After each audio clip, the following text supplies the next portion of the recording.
We are here at Alligator Zone with Andrew Argue. He's the founder of 10KeyHeroes. Exactly. Tell us about your experience today here.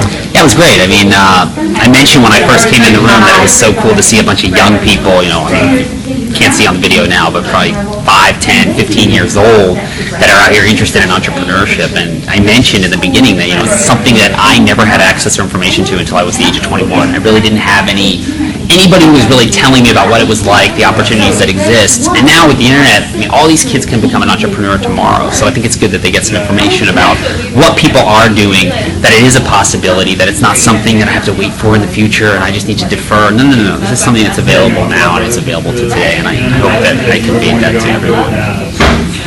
Any feedback for the format of Alligator Zone? The only thing I would say is that, I love the feedback on the business and having that communication conversation. I think if I was a kid here, I would have loved to talk more individually with people. And I would have loved to tell some of these kids what I think they could have done. Because if I was their age, I can just think of all of the different things I would be pursuing right now that would be relevant to them. Like this weekend, right? They have a whole weekend that they could go and start a business. It doesn't have to be something complex. It could be making or selling brownies or other things around the neighborhood or lemonade or whatever the case may be. But taking any idea and actually just trying it, seeing what happened, and then trying it again, and then trying it again, and then trying it again.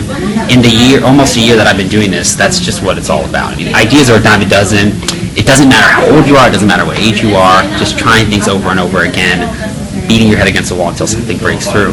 And I wish I could have had more time to talk to some of the kids like that. So that would be something I would say you could maybe consider in the future. Having the screen up there, does it limit the presenter to that area of the room logistically? Maybe. I don't whenever I present, I typically don't use a PowerPoint or anything, so that's why I just threw my website up there and then I kept talking because I always like the focus to be more on me. Because I know they didn't let you even do a demo, and I'm glad they did not because they had so many questions and we had limited time. Which was great, and I'm not one for using that, so I sort of did it because I knew some other people did it, but I think it's fine to have it up there as a backdrop, like the logo, the image, a couple slides, whatever the case may be. But yeah, I would say keep people apart from 25, 30, 50 slides, something like that, which nobody did, thank goodness. So would it be better to format it where that you sit in the middle surrounded by people? Is that better than you standing up? Well, maybe. So one of the things you could do too is it's tough when you have so few. But the other thing you could do is you could put people. Okay, just starting out. So this is a lot more than last time. Yeah. Today's crowd was much bigger. Oh, you had a lot of people. I was just saying in relation to the people versus the entrepreneurs. There's probably 3 businesses and there's 50, 40 people or so. Right. So it's tough to give any one-on-one experience. But maybe small groups leaded questions also. So you have the presentations and you break out into small groups. Because I love the presentations because they were about the business. But I like the idea of having a part that's focused on the kids.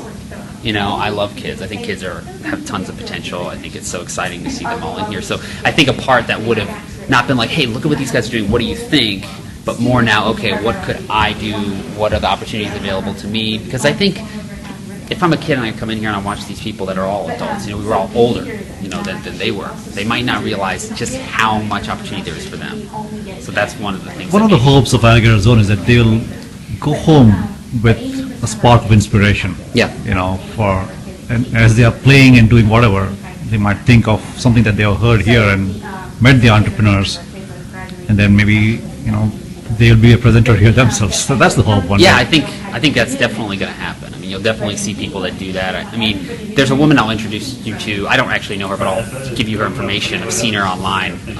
This past week I found out about her. She's 10 years old. She runs a podcast where she interviews other kid entrepreneurs, and she's a kid entrepreneur herself, 10 years old. And she's getting a lot of press on the internet and everything like that. I think that stuff's just so cool. And there are people that, you're like, oh, that's cute, 10 years old, starting a basket business. No. Some of these are real businesses these kids are starting. It's like the real deal stuff, and they're, hardly a teenager, some of them. So it's pretty awesome, and that's something else I think that they'll definitely be inspired by things like that, bringing it down to more their age. Awesome. Thank you very much, Andrew. Yeah, absolutely. And good luck with your business. Yeah, it was fun. Thank you.